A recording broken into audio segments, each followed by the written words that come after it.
Welcome to the Success Journey Show. Let's travel together through the lives of individuals on the road to success. Hey, what's going on, travelers? It's Ricky Ventures and Marlon Madden. We're back with you for another episode of the Success Journey Show. What's going on, bro? How you doing today? Man, I'm kind of disappointed in this weather, man. As you see, I have a hoodie on. I got a Scully. Both yesterday, had the hats on. We even playing. Yesterday, I was outside shooting around with my son, my daughter. We're all outside shooting around and playing knockout and all this kind of stuff. My neighbor's kids were over there. They're in shorts and t-shirts. Mm-hmm. And in the middle of the night, we yesterday. That was you like that yesterday? Yesterday. Oh, we went no, so not far. where I was yesterday. It was freezing where I was yesterday. Oh man, no, we went. Oh yeah, well, you was up in Spooky Yeah, it was freezing up there. I didn't even want to be outside yesterday. That's another planet over there. Yeah, like, that was. You expect to see freezing. Martians and stuff over there. Yeah, man. exactly. And for you guys that don't know, Spooky Nook, you could fact check me. The owners of Annie's Pretzel, their family that owns it's a facility that has. It's a former owner. Former owner. Pretzel. He sold it to his cousin, I think, and then they bought the Spooky Nook, and I think they're opening one in Ohio, Cincinnati, or something like that. They opened a second location, but it's a big. I would say, what would you say, Rick? It's over 200 something square feet. It's 800,000 square feet. 800,000 square feet. So I was way off there. Sorry, and man. It has That's about here, 30 basketball courts, gym, track. It has everything. So when you go up there, those were some of the tournaments and also the circuits play out there. So I've been up there with my son, and Ricky's been up there with his son. But what I was saying is we were outside yesterday, and we went as far as turn off our heat last night. Yeah. While I was sleeping, I was like, yo, why is it so cold? What is going on with my body? I'm getting old, man. I even feel cold. Chills. You're getting chills. Women get hot flashes, men get cold chills. Yeah, man. You're like, whoa. Yeah, sorry. I'm going through menopause. I don't know what men call it. Midlife crap. I don't know what we call it. We don't have no cool name. We just call it. Just getting old. We just say, oh, you got to get on the blue pill. Oh man, I'm sorry, guys. I'm just trying to grab my charger here. Come my laptop's going to go out. But yeah, it's late, man. This is late. We haven't recorded this late in a long time. And we said we want to jump on and just, consistency is key, man. Yes. So we want to make sure we still jump on, and just talk to you guys about kind of some things that like we're dealing with, what we're going through. Just kind of, things that we see on an everyday basis in terms of what's going on in our lives. Just kind of share a little behind the scenes with you guys. So once I get this thing plugged up, we'll be ready to rock and roll. Give me a second. Yeah, I'll go ahead and entertain you guys. I get to try to do a show by myself. Look at that. Me on the screen Ricky's back. All right, that's enough of that. Can't let them get comfortable with that, man. Next thing you know, I'll start seeing episodes come out. Like, when we do 300 episodes? 187. Yeah, when we do 187? I thought we were 176. Uploaded 100 new episodes. Like, what? Who did this? Oh man. But anyways, yeah. So yeah, guys, we were thinking about, what to share tonight, and we talked about the parental thing. We talked about, being fathers, husbands. We often did talk sometimes about some of the business ventures that we're doing. So we figured, hey, why don't we just share a little bit about some things that probably been on our plate this week or the last couple months that we haven't had a chance to share with you. And hey, some of you guys may find it interesting. Others you be like, oh man, what are you guys talking about? But hey, man, this is our podcast. We can talk about whatever we want, right? So it's our time, So, but yeah, Marlon, man, why don't you share a little bit about just kind of what's going on the real estate end, man? Okay, You so are the president and managing director of the real estate. that's the vertical. That's the vertical I actually I'm manager of. Yeah. In my team, I have 15 guys now. Bobby, Robbie, Ricky, and Mike. Oh man. But yeah, on the real estate side, everybody knows inflation, number of things happening. Inflation is happening. Pandemic happened and the interest rate dropped low, and there was a mad rush for houses. And then, of course, quantitative easing, where the government put a certain amount of money back into the economy, trying to stimulate the economy to keep the economy going. I don't know if they knew exactly what was going to happen, but of course, we know that inflation was coming because you have to try to level set back the economy and how everything worked, Federal Reserve, everything like that. Well, I'm not trying to get too techie for you guys, or on that side, I don't know, to econ over that side, right? Yeah. So we had a popular properties that we had down south, South Carolina, and right when the interest rate changed, the first thing that happened, usually I hold on to a property 90 days, 120 days at the most. That's when we're purchase, rehab, flip, right? Down south, we have different strategies that we use, right? So we have some we buy and hold. I have in my portfolio, we both have different portfolios and portfolios together. In my portfolio, I have a couple of rental properties that I own in different states. Some that I own that I sold. I also, then Rick and I have a property. Well, it's residential, but somewhat commercial up in Baltimore, and then we have a couple down south. So down south, while it was going, we had a buyer. This I'm gonna show you how you gotta work with the flow. We had a buyer. The buyer is ready to go. We have his letter from his financial institution. He's good. He qualifies for the amount. Let's go to closing, right? Let's do our due diligence and get to closing. While we're going through that process, inflation rate, the interest rate jumps up. His financial institution says, because the interest rate jumped up and his APR is going to have to go up. Listen, guess what happened? His debt to income ratio is not going to suffice for this loan. Sorry, we cannot lend him the money. Boom, he drops. No harm, no foul. We understand. Shake your hand. Have a nice day. Hopefully, once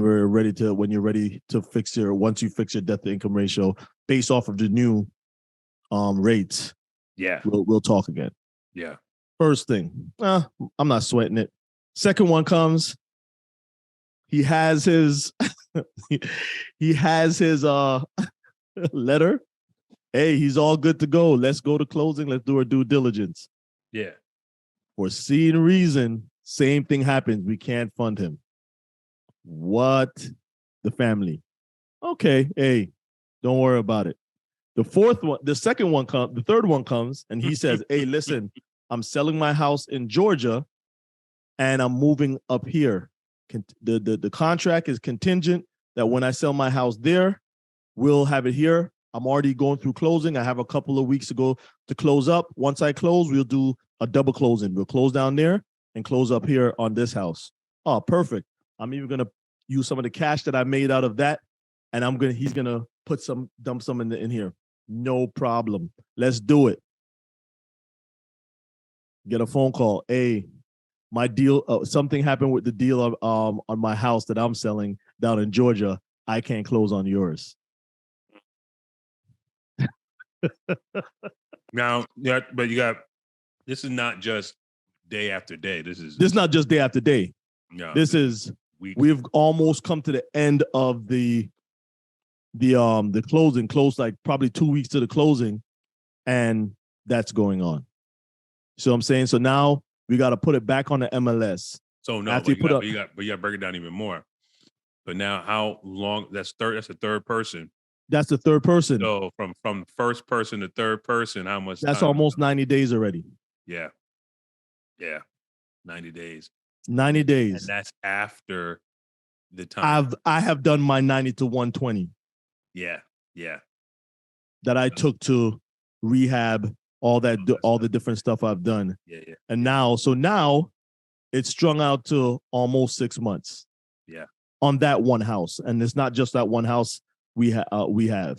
Yeah. So I don't want to put numbers out here like that because I don't know if the IRS are listening, but we have a pretty penny in the streets, meaning we have our cash in these houses that's waiting to sell, to flip, to come back.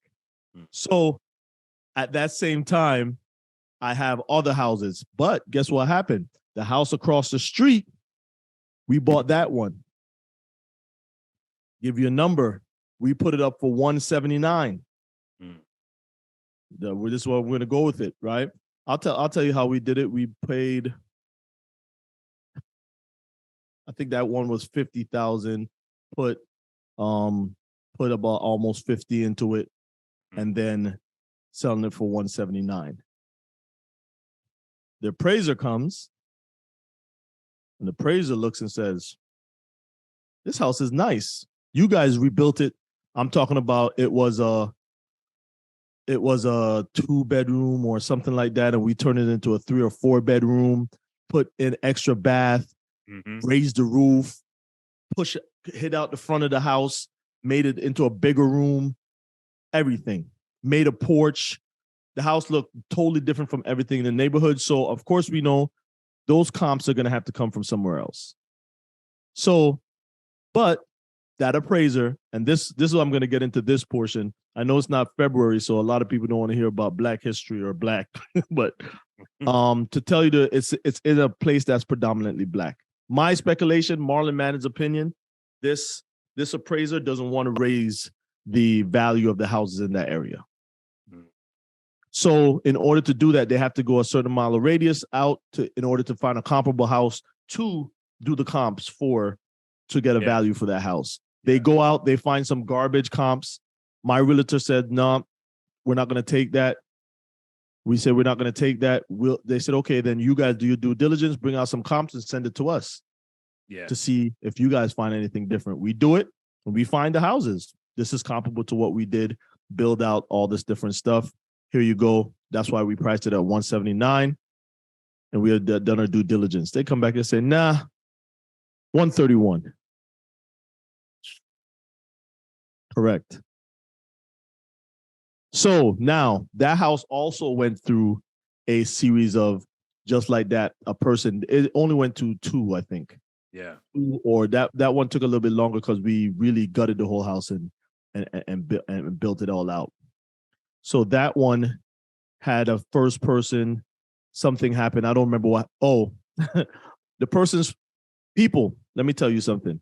If you are purchasing a big purchase like a house, at that time, do not purchase anything else because you don't know how it's going to hit your debt to income ratio. Yeah. Because they do a soft pull, then they'll do a hard pull, or they do a hard pull and then they'll do a soft pull or another pull closer to closing. They did this to that first guy. He went out and purchased, I don't know if he purchased some truck or something. This guy went and purchased did a big purchase, and they're like, "Hey, buddy, we can't do this." So he had to drop. So then we got another guy. That guy goes all the way through. He was probably happy as heck. However, the house that I have across the street, right across the street, appraised way higher than the one the first one we sold. Wow. Different appraiser. And the second one was a VA loan. If anybody on here is listening, VA loans, it's not a headache, but the appraisal process, they scrutinize a lot more. They're not going to give you a house unless they think that house is valued at. That's one thing with a VA loan. No problem. Got what we asked for. Yeah. Wow. So they have so talk about I would say, how do I phrase this? The emotional or mental toughness, or the I don't know the word to use, but it on the lines of experience, right? Because Yeah, someone that's new going through that time period say, "Oh man, I'm just getting into this." Da, da, da. The resiliency that you need to have, the fortitude, just to stick it out to make sure all comes through. Like, talk about just how you got your skin tough in the doing game. that. Yeah. I, so I don't want to sound too like, oh, macho. So I think I already had that kind of mentality. Of Mhm. course, it's never, having your own cab and stuff like that. If I don't make $100 for the day, I'm like, okay, I didn't make $100 or $200 for today, right? I have a rent to pay, 900, Poughkeepsie is 900 or $1,000, whatever I was paying, Yeah. right? I'm not really sweating that. But you build some resiliency. Anytime you own your own, you build some resiliency and you understand what kind of toughness, and then you understand what it takes to really make the machine go, Yeah. right? So that happens in the Marine Corps. Um, it's almost the same. The Marine Corps, I don't know why the Marine Corps does, or the military in general, produce a lot more entrepreneurs, because they give me an account, they give me a shop, and they say, hey, all your vehicles here are worth $30 million, $100 million. You need to have the upkeep of this.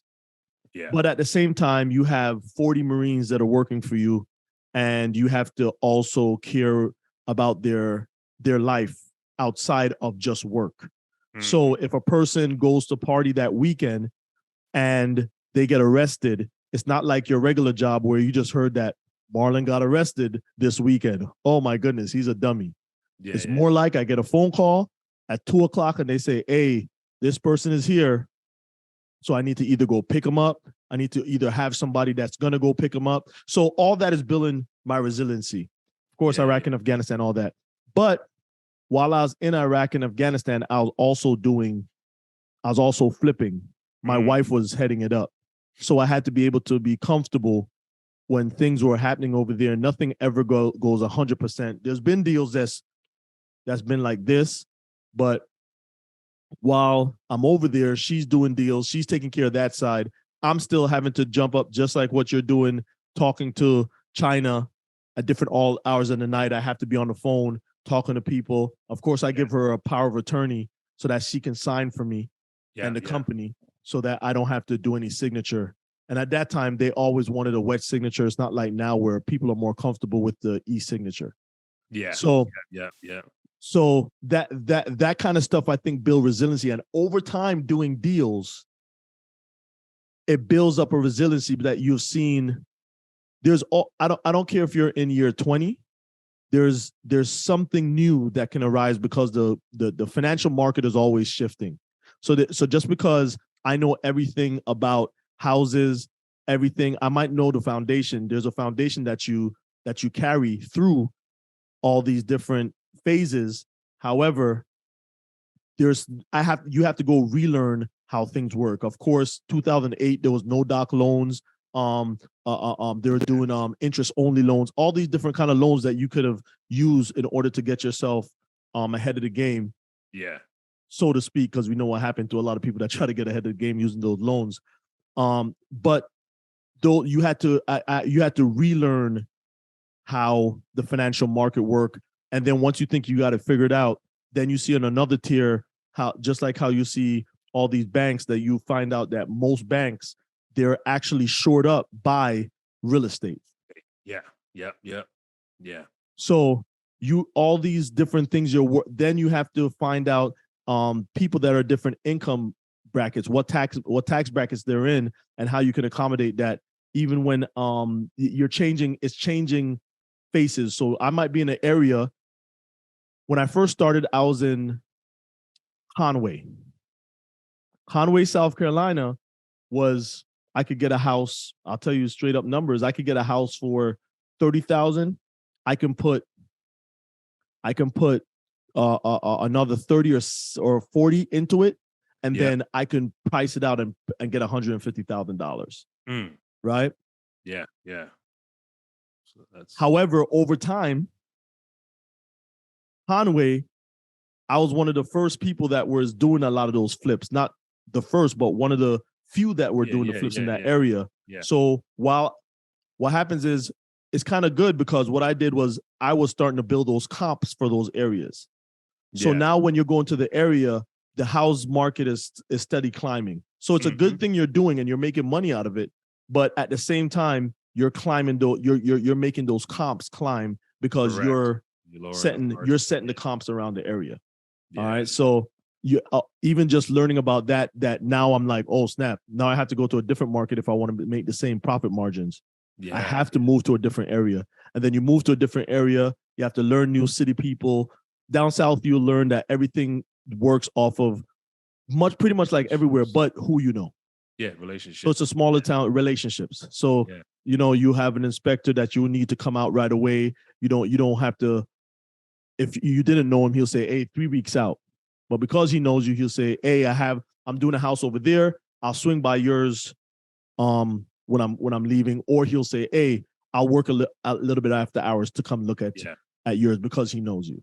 What about the people that say, "Man, everybody's doing real estate now, man. There's no room for me in real estate, man. I gotta find something else." Or like you said, with that area, like, oh man, that area is the comps are not going to be able to yield kind of the return that I want.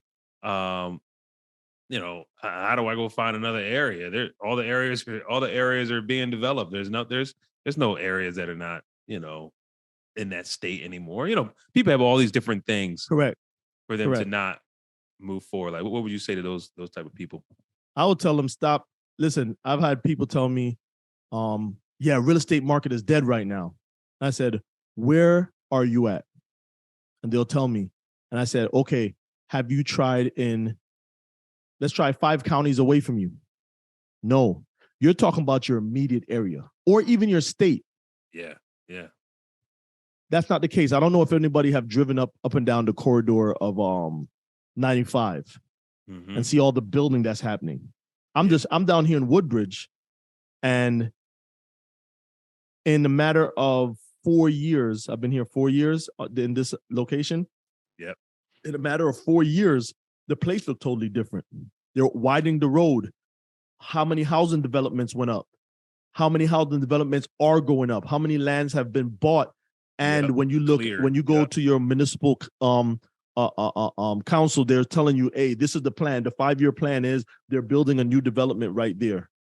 Yeah. That's now zoned to this. That's now zoned to that. That's now. So I'll tell you, look at us. We went all the way to Texas in order to do real estate. Yeah. Correct? Yeah. So we did a couple deals in Texas. Now, what I'll tell people is stop trying to do it. It's harder for when you're just starting. I understand. But I think you need to either have a mentor so you can grab somebody that you can trust. So when I say, like, I'm in VA. I'm at the Pentagon. Now I'm on the Hill. I used to be able to fly down 95 and go down to South Carolina and go check out stuff and look around for the weekend, leave early on a Friday, be down there from a Friday, come back up on a Sunday. However, I can't do that right now because of obligations of my kids playing sports and also just obligation of the job, right? So you have to learn how to extend yourself for what we call disaggregated operations. Yeah. That's one thing that the military taught me very well, is that I could have somebody to be the extension of me in order to accomplish my task or mission wherever I needed to be. Yeah. As long as I set up that, like we say in the civilian sector, the processes, policies and processes, or vertical, whatever you want to call it. Yeah. Once you set up that vertical down there and you let it run, you let that well-oiled machine run, and you're able to accomplish. So that's what you should try to do, is try to do the extension of yourself, because there's always somebody with the knowledge, but they don't have the capital. Mhm. So if I have the capital and you have the knowledge, but you're up in Maryland and I'm down here and you see a deal, let's partner. We'll work out the percentage and then we'll go as we see fit. Yeah, no, that's key, man.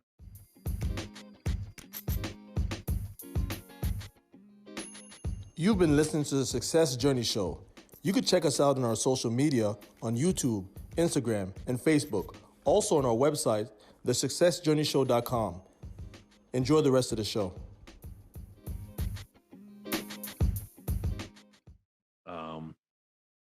Especially right now. So a lot of people, even right now, I think they're even more leery in,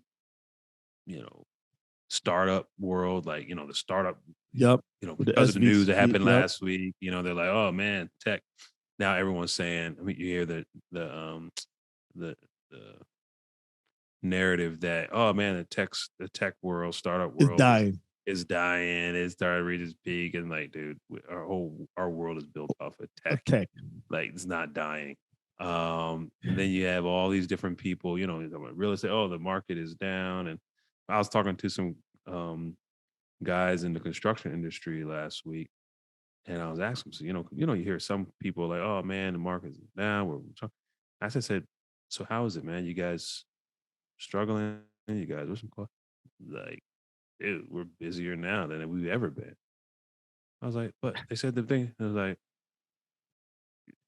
yeah, he said the supply chain is predictable. He said, and that's kind of all we really need, that supply chain to be predictable. Now we can kind of manage our projects around what that supply chain is. He says, don't get me wrong, there are some items that they'll throw some loops. Went up. Yeah. They'll throw some loops at us in terms of timetable and lead time and things of that nature. But in a whole, we know when we're getting our supplies. We know we're able to finish our project. So with that, he's like, we're not. I mean, no one's ever bulletproof, but at the same time, he's like, we're going in the right direction. And I'm just like, man, that's refreshing to hear, because a lot of you here, let's talk to other people. They're like, oh man, everything's going down. We're laying off. We're doing this. We're not doing that anymore. And it's people are hesitant more now than ever to make those investments for the long term, right? Yeah. And man, when you start looking at life, it's just all about a cycle, right? Because everything that has to come around, right? It has to come around of when. But if you try to time it, then you can miss out on so much, because you're trying to time something and you don't know what to look for. Yeah. And I say all that to say there is no good time. There is no great time. There's no good time. Yeah, 100%. And I could say, oh man, I wish I would have got into it back in 2005 or that, but that wasn't your time. Like my time was, a couple years ago. That was my time. Yeah. And we'll people would have told you you're crazy. Yeah. Because when I was starting to do my thing in 2005, purchasing my first house in 2005, I went again in 2008, and I went again when the market crashed. I was still buying. Mm-hmm. So, but because of my ignorance, right? Because I wasn't so. You said something. I want to answer. I want to cover something that you talked about in terms of the tech world dying, real estate. Do you know why we have an Olympics? We have an Olympics to see who's the best of the best, right? Mm-hmm. So there's a company Olympics that's happening. And if you become eighth, if you run eighth, buy. That's how it's supposed to happen. If your company is not running efficient, why should you be around? We live in a capitalist. We can't praise capitalism, and then when capitalism works, then we say, "Oh my goodness, oh my gosh, the tech world is dying." Right? The Olympics is you're either seeing, okay, Usain Bolt wins this one. Hey, there was a kid that was right behind him, so we know that kid for the next, because the Olympics is every 4 years. That probably in 4 years, if he keeps up with the trajectory that he has, that he's going to be the next Usain Bolt. Yeah. And you're looking at number 3, you're looking at number 4, you're looking at all the different ones, and you're saying, well, number 8, you would have, if everybody that crossed the line, you could still come number 8 and survive if the time was 9:46 and you came in at 9:60, number 8. Oh yeah. Oh yeah. Right? Then we know you have an opportunity. But if you came in number 8 and your time was 11:01, yeah. you gotta go, buddy. Or you need to work on some things to make you faster. Yeah. So it's the same thing in the job market. It's the same thing in company space, tech world. A lot of problems is that the evaluations that companies are getting, a lot of times they're so garbage that everybody's just believing like, I don't want to call no names like Kanye West and all these guys. I have 9 billion. How, where, show me, when? Yeah. Oh, because okay. Right? So everybody just don't understand. A lot of people, when I hear them regurgitating this stuff, I know they don't understand evaluation of a company. Because you there's a formula to evaluating the company, but you can also fluff it. Yeah. And a lot of times these companies are fluffed. And then when it comes to something like this, well, SBC was a myriad of things, investing in different bonds and stuff like that. Inflation happened, but that person should have been able to have that foresight to say, okay, another the housing market. And I know I'm running up my suck a lot. Check this out. The housing market, when I hear people say, yeah, man, when are we going to get back to 2.5? Never. That was not the average before the over pandemic. time. Yeah, exactly. Yeah. That was not the average during pandemic. Well, before pandemic, when the housing market has had a steady, that was done in order to stimulate the economy. Yeah. But a lot of people got into real estate when the pandemic happened because they're like, oh, snap, you can get a loan for, or somebody bought a house at that time and they saw like, oh, snap, I bought a house in March when the pandemic happened, or right before the pandemic, I bought a house. My house was $500,000. After 2 years, my house is worth $800,000. Dag, I'm going to go buy another one because now I'm seeing how this real estate can work. Oh, snap. The interest rate's at 4.5. Oh, snap. The interest rate's at 6. Oh, snap. The interest rate's at 6.57. What's going on? Oh, my goodness. When is it going to ever get back to 2.5? Come on, man. We're not being realistic and we're letting these economists jerk us because that's their job. I mean, if I get paid $500 or $1 million to come on TV to talk about the economy, I'm gonna have something to talk about, and I'm gonna pontificate all the foolishness that they be doing. Yeah. It's a nah, guys, man. We just kind of sharing some of the conversations and some of the insights that we had to face every single day. On your end, talk about you in terms of, because you're lead head. Your vertical. What about your vertical over there at Hit Doctor, man? Hit Doctor, the product development space. Yeah, how many people you have? Yeah, got about 25, people. But nah, it's a no. We actually do have in our development team. We do have like 15 guys. That work with us. So, in different capacities. And developing apps and stuff like that. So, man, when Marlon talk about building systems, so we built systems to where, like we said, we're both very stretched in a lot of different things in terms of our work, what we do, and also our 9 to 5s, our quote 9 to 5s, and then our kids and things of that nature. So we wouldn't be able to do a lot of things we do if we did not have systems and people in place that operate and kind of leverage their skill sets and what they do in order to keep things flowing. Because, I can't be posting all day on social media. I can't get on there, be putting stuff up or finding content and building content. You gotta have people there that can do that kind of stuff. I can't be going out there making videos and creating content to go launch out into where I don't have the time for that anymore these days, right? And just having all those I think over the last few years is really realizing having all those things in place and just kind of being that strategic at that strategic level of saying, all right, this is what needs to happen at this time. This is what we need to do. So now all my activity turns into more of a conversation. And don't get me wrong, there's still things I had to put my hands on.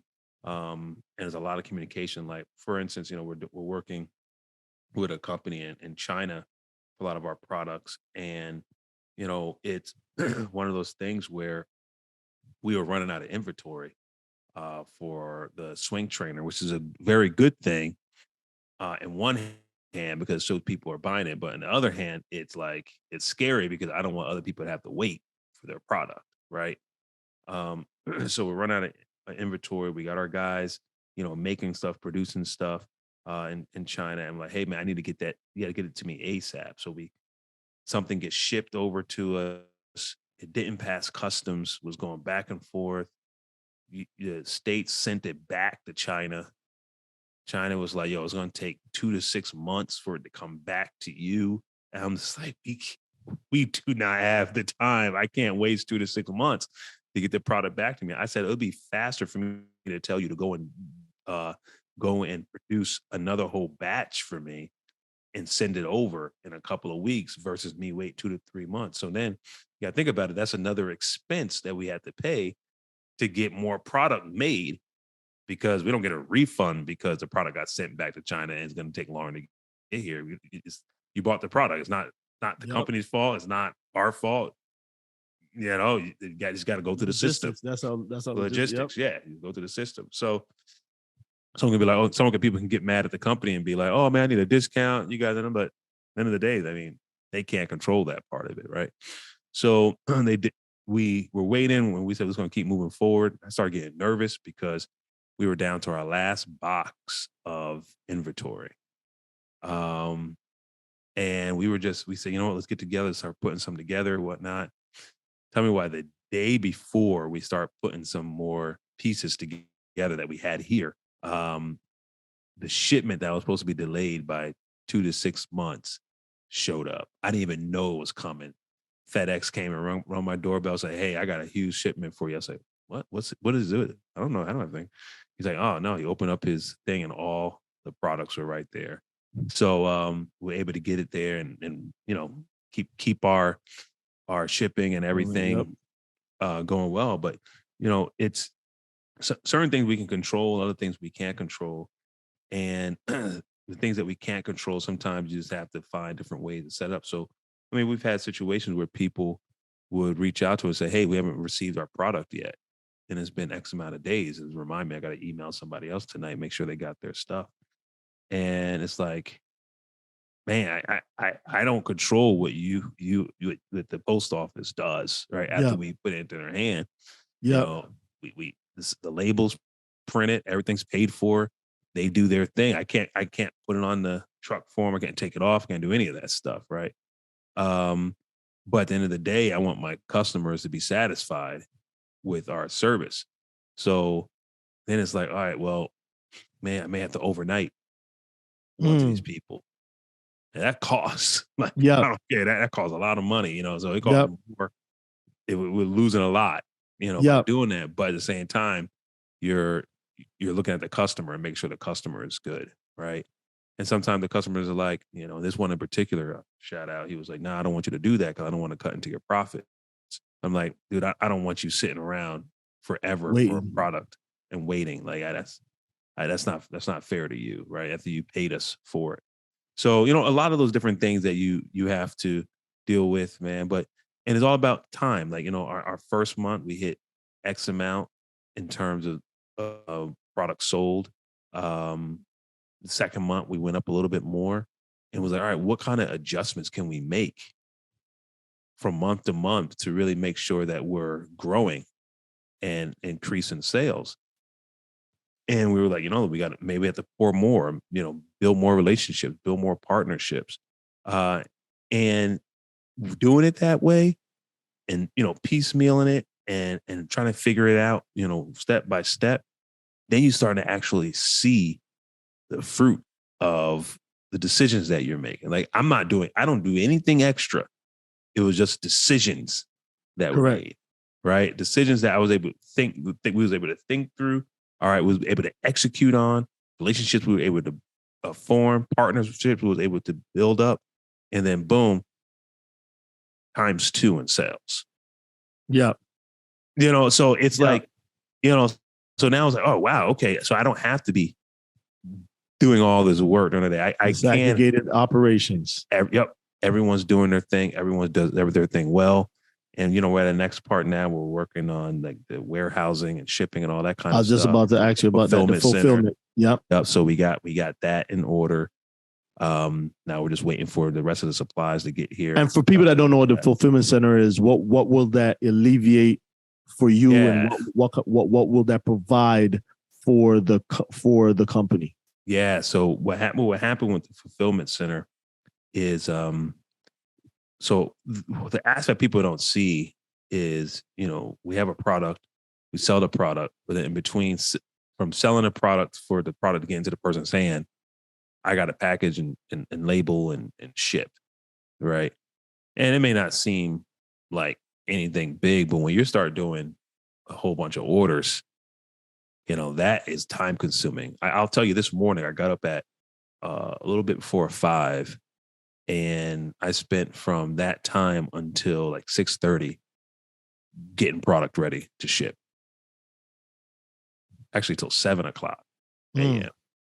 Just to getting product ready to ship out the door.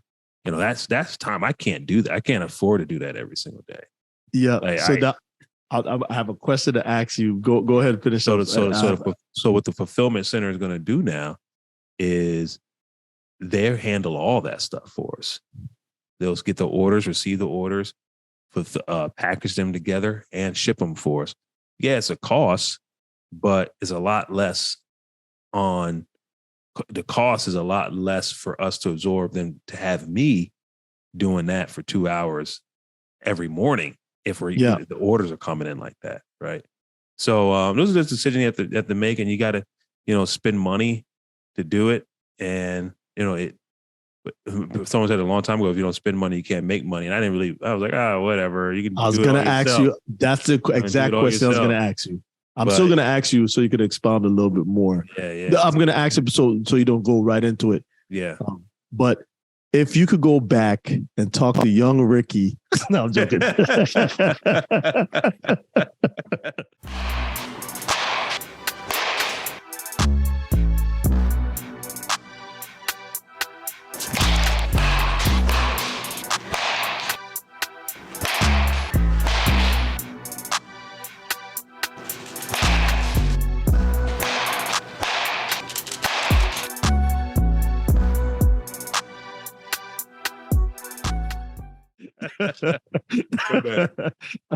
No,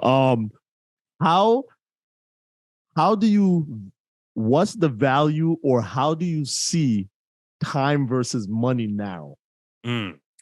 Wow. Man. Yeah, guys. It's so I'll talk to it from the essence of, someone said this to me. I don't know if it was me and you talking, Marlon, or someone else. Probably. Well, I was reading the book. Oh, dang. And was it me? I think it was Kevin Hart. I think it was someone with Kevin Hart. Kevin Hart. Oh man, Kevin Hart's smarter than me. He gave me more advice. He said it's all based off of what you value more. If you value time, then you'll spend the money. If you value money, then you'll use your time. Yeah. Right. So, and I don't know if I even said that right, if it makes sense. I'm going back and explain it, but it's like one of those things where, when you value money, I value more, I place more value on my time, right, than I do the money now, because I realize the time can help me produce more. Yeah. Right. And when I mean produce more, doesn't mean it gives me more time to work. I mean, it gives me more time to. It's more efficient. To be efficient. It gives me more time to focus on areas that I need to focus on. and now I let the money work. So I let the Yeah. money go, let the money work versus me working. And guys, man, I used to, we got 24 hours in a day. I'd be like, yo, all I need is 6 to sleep. And I'll work the other 22 what was 24, the other 18 hours. I was like, dang, what planet you live on? Krypton? Yeah, right. It's a 24 and you work 22. I'll work the other 18 hours, man. Yeah. Like it was like just trying to make money. Yeah. But And now how do you look at that? oh, now I'm like, dude, I can't do that. Like it's just like, man, like nah. And I remember when I was in it, right? When I was doing that kind of stuff. I remember I was working overnight one time at a gas station. And this is not like when I was a and this kid. is when you were engineer. This is when I was an engineer. I have to put this in there because Yeah. people don't understand No. what people when they see you right now. They're like, "Oh, Ricky got a nice house and builds a house from the ground up." Oh, right? Go ahead. I was an engineer, and I was just like, "Yo, I just need more money," right? And I was just like, "Well, maybe work like a night, maybe work overnight. Maybe I had it all planned out too. I'll come home,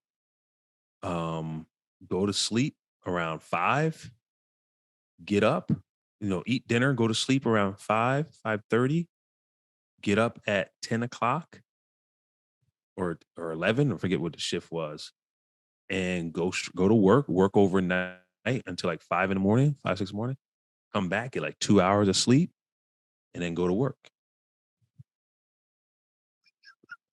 That was one time I did that. Not one time. That was a one period. Then I did it again later on, and it was similar. It was like, yo, I don't have to get there until like 2 in the morning. So that's great. I go to sleep around 8:30, right? So that's 6 hours. That's almost 6 hours of sleep. That's like 5, almost 6 hours of sleep. You get up, get there, get up at 2, get there at 3. That's what I get there at 3. So I get up at 2, so 8 to 2. That's 6 hours of sleep right there. Boom, I'll get up and then I'll go work for like 4 hours. Boom, get back. Once I get off, take my kids to school, and then boom, go to work. Like I had it all mapped out. I was like, yo, it makes sense, right? To do it, right? You're making some extra change, and like I'm not sleeping. But you don't need to sleep, just work. But now I realized, like, while I was doing those things, I was like, man, what if I just took this time that I'm here and like kind of dedicated to doing the stuff that I'm dreaming about, like just like putting action towards it, Yep. putting thoughts around it. Like, oh, let me put more thoughts around. Let me put more work around. Let me put more action around it. But here's the thing: when money came into play, when capital came into play, it just, and I'm not talking about just only capital out of my pocket. Like see, what people fail to realize is that partnerships are huge. Yes, As sir. long as you're off, your partnership doesn't mean that it's necessary. Well, another one of my mentors, he said, not always about equal giving, but about equal sacrifice. What was that? Dave Chappelle? No. First was Kevin Hart. No. That was E.T. That was E.T. And you'll hear him say that about his crew. Is that it wasn't about equal giving, it's about equal sacrifice, right? And meaning is that you're bringing, and I had to learn this along the way because I used to look at money and think that, oh man, if I didn't have the money, then I'm not really bringing anything to the table, right? Because that's what people that had money sometimes will try to tell you. Yeah. Yeah. Like, oh no, you gotta bring yours. Like, Nope. but then you realize, and it's like, man, this person that has a dream, like Marlon was saying before, this person wants to do something, but they don't have the dream or the know-how, or they have the dream, but don't have the know-how, but they have the capital. So, okay, tie the capital. You had to bring the capital. I bring the know-how. Boom. Perfect marriage. We both There win. you go. We both There win. you go.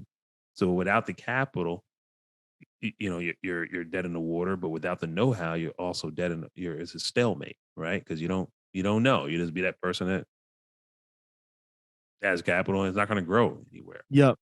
So, once I realized and got comfortable understanding it's not always about what I have in terms of finance, but what I can offer, my mind really started to expand. Now, I don't get me wrong. One thing about a partnership is you have that higher sense of responsibility now, right? Regardless if you're bringing capital or if you're bringing resources, because that partnership binds you together, and it's like, man, I got to pull my weight. Like Yeah. you're on any team, it's like, no, I got to pull my weight, man. I got to be a part of this, man. I got to make sure I do things like Hit Doctor. It's it's investors that come in and work with us. They see what we can do. They've seen what we want to do. They see where we want to grow. We want to see how we want to go and invest in. I mean, don't get me wrong. I put capital in there as well, but at the same time, to get to where we really needed to be, we had to bring people that can see the vision and Correct. believe in what we can really do and help push us along and do that. I mean, with real estate, same with Marlon and I, we came together. We've always been like that. I was thinking of years ago. I remember when we did our first album, our Yep. first CD. Marlon was like, "All right, what can you bring? And how much can you give?" He's like, "All right, cool. You bring that. I'll bring this. All right, and we'll do it together. All right, we're Yep. good. We're good." So, and that now it's like Bro, 20 something years ago. Bro, we always been like that. Yeah. Always. Nobody cared. It wasn't even split. No. It was whoever had it at that time. Yeah. Yo, let's go. We do this. Hey, Ricky, you could play. I can't play. Yeah. So the way I'm going to contribute is I'm going to bring the money and the vocals, and I know you can play and things. So, you know what I'm saying? That's what it's and the beauty in that is that you grow together. But now, dude, I'm driving today and I'm just like, man, if we were able to do it at that scale, for the kind of the dreams that we have right now. Yo, bro. Yeah. But Rick, look how different it is. Look at this. We called our production guy, right? Mm-hmm. For the Success Journey show. Mm-hmm. Hey, what's going on? Can you cut us a couple clips for this, and this? Hey, for some reason the system is bogged down. It's taking a little bit longer than we.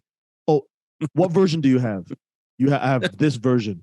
Okay, hey, price us out the newest version from probably 2 years from 2023 back to 2 years, and because we know that will work. And let us know how much it costs.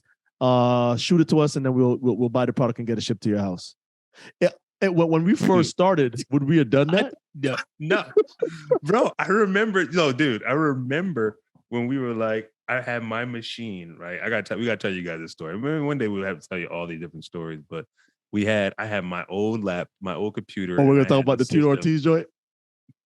Yeah, that's what forced us to do it, right? Yeah. So we got this video, and I couldn't even open up the system. Like it was like 8K at the time, and this was like 4 years ago. So systems weren't really supporting that. And then Marlon was like, "All right, man." I said, "Yo, dude, I can't do nothing." He's like, "Yo, man, we need to go get a computer." He was like, "Yeah, okay." I said, "All right." I said, "Yo, dude." He was like, "All right, Rick, no, let me just make a phone call." So he calls his wife. He's like, "Hey, T, we're going to do this, and this." She's like, "Okay, cool." And then boom, we purchase a computer, boom, and that's what got us started, right? Yeah. Still got a computer to this day. But to go from that conversation to in a text message thread, like, what do you need? And he came back with some small specs, and we were like, "Nah, dude, I ain't gonna do any more than that." Yeah, let's bump it up. It's like, all right, cool, that's good. Go ahead, man. Let's go ahead and get it, dude. It's time versus money. That's why I asked you that question, because the way how we attack that would be totally different than it was a couple of years ago.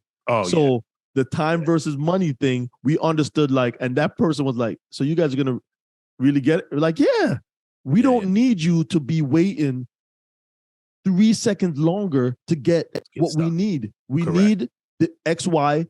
Cut us a clip, send it to us." Boom. Yeah, exactly. Dude. So I mean, it's just growth, and it didn't happen in year one, didn't happen in year two, and it was one of those things where, I think for me, and a lot of people ask, some people are risk adverse and other things, but one thing I have to attribute to this, and this is especially just for Women's Month awareness, is like, someone asked me a question when I was speaking. Said, "Man, how are you able to do these things and move and do all this stuff?" I said, "Yo, I'll be honest with you, man. My support system, my wife, she's game, bro. Like Yep. she is. When Yep. I Same really on think this side. about, the things I've done and just the liberties to take different risks and all these different things, she is like, go ahead, do it. I mean, sometimes she'd be like, oh, what in the world's going on? But at the same time, she's like, yo, I think we've been in a position of we started in a, a bedroom Yep. together. Yep. This guy's like, we started in a bedroom in my parents' house. Yes, sir. We couldn't afford to even go and like rent. I mean, we probably could have rented a place, but it's so expensive, man. And Yep. on one salary, and I'm starting off as an engineer. We started off in my parents' house, the house I grew up in. Yeah. Staying in one of those rooms, not for 1 year, not for 2 years. It was Then you guys multiple just start having years. kids at a rapid rate. You guys are like, start having kids after that third one. I was like, yo, we gotta go, man. This is not it. Yo, every time I call, they're like, "Oh, Ricky's having another kid." I'm like, "Yo, Ricky must be from Krypton, man. He's potent." But the thing is, it's like we remember what it was like to be there and the journey it took us to get to here. And my wife said it once. She was like, if God forbid, but if we lose it all, like we've been there. Yeah. Like we've been there. Like, and I know what we can do to get where we are now. So she's like, I'm not worried. So we look and we're like, oh man, the savings don't look the way it should be. I mean, I'm the one always freaking out about it. She don't ever look at it. She's like, I would. Until the moment she does it, like I thought there was more. No, anyway. It's in the streets. Yeah, exactly. It's in the street. So it's like one of those things now is like, no, just we believe, especially God is a huge aspect of that. It's like, yo, God, if you really want to do these things or move forward in these different areas, let us be smart in it, give us wisdom in it, let us connect with the right people in doing it. But at the same time, let us not be afraid, right? Because it's a song, man. It says, and I'm gonna get the lyrics wrong, but it's like fear. Oh man, I gotta find it. I gotta find it. Yeah, go ahead and find it while you do that. Yeah, I'll talk about my wife since you got a chance to shout out yours. Yeah, my wife is she's ride or die, man. Like I said, I kind of alluded to it or spoke on it.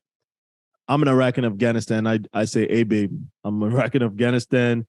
I have this deal here. This one's about to close. This one's just starting up. Work with this, and I'm over there and deals are closing.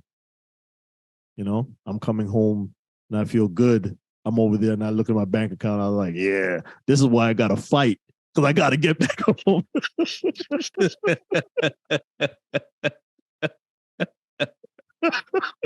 Oh man, yeah. So yeah, I think that support system, if you're especially, I'm not saying everything is gonna be like a mirror of each other when it comes to dreams and aspirations. Oh no. But there's the commonality that's there. Yeah.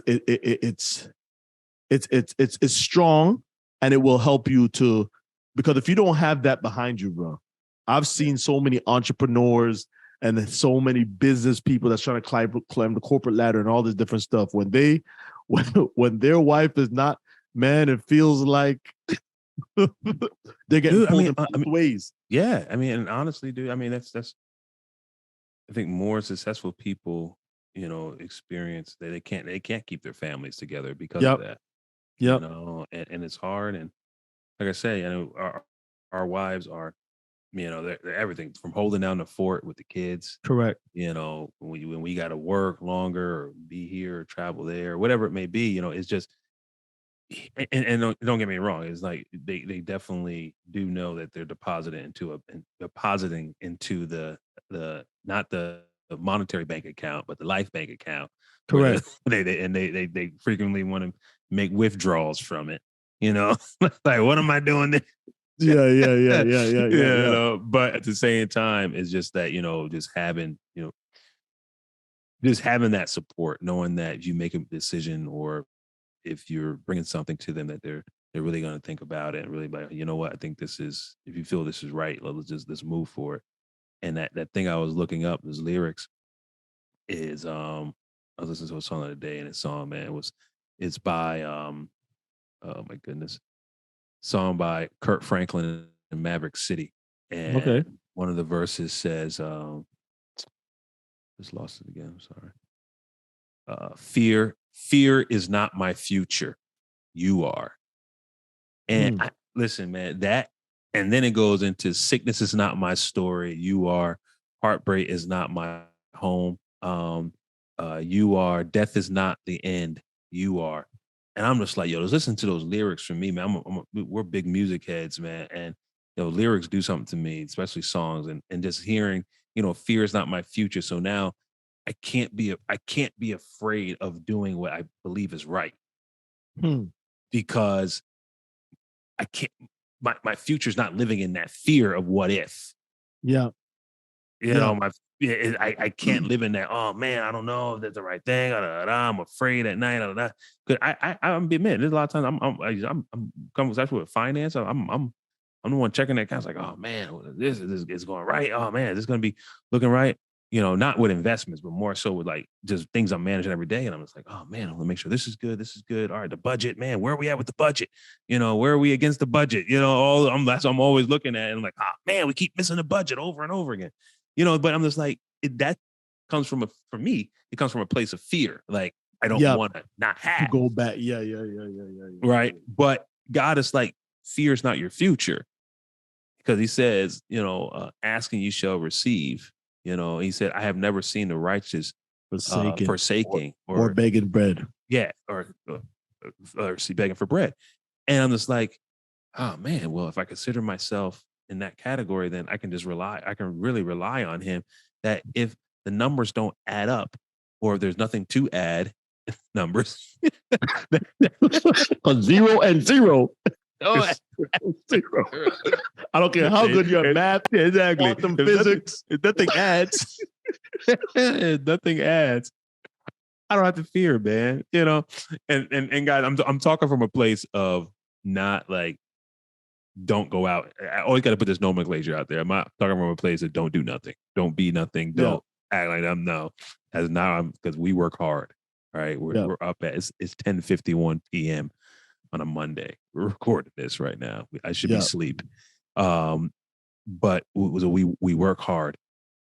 But sometimes you don't see it immediately. Most times you don't see it immediately. You don't. And you just have to have that faith, man, over fear. Yeah. And we're gonna wrap. But it's funny. Sometimes I have to wonder if we live in